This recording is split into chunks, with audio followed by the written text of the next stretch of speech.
আমরা নিউ দীঘা থেকে হেঁটে হেঁটে ঢেউসাগর অবধি চলে এসেছি। পিছনে ঢেউসাগর পার্ক আর সামনে সমুদ্র।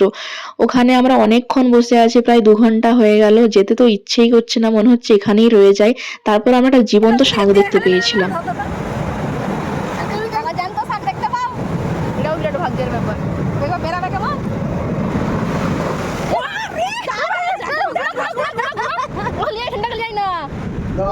জলে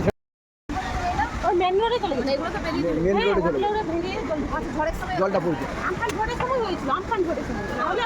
আচ্ছা তুমি ইয়ে দেখেছিল ওই যে আমফান রাগে খেয়েছিল আইলা আইলা না হয়নি, শুধু আমফান ধরে হয়েছে। আইলাতে কিছু হয়নি?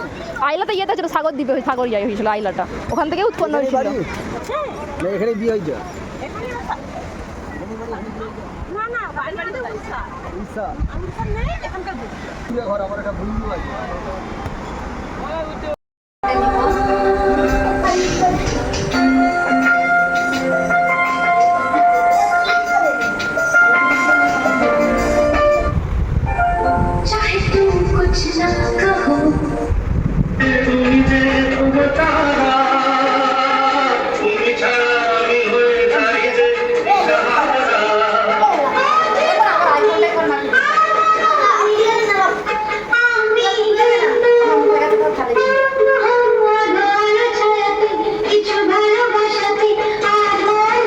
সমুদ্রের পাশে বসেছিলাম, ওখানে বসে ডাব খেলাম।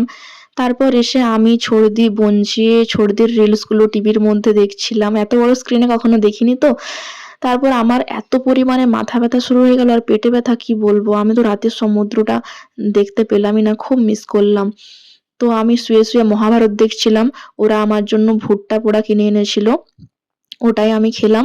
আর বিরিয়ানিও এনেছিল, যেটা আমরা সবাই মিলে একসঙ্গে ডিনার করব। তো গুড নাইট সবাইকে, টাটা, দেখা হচ্ছে পরের ভিডিওতে।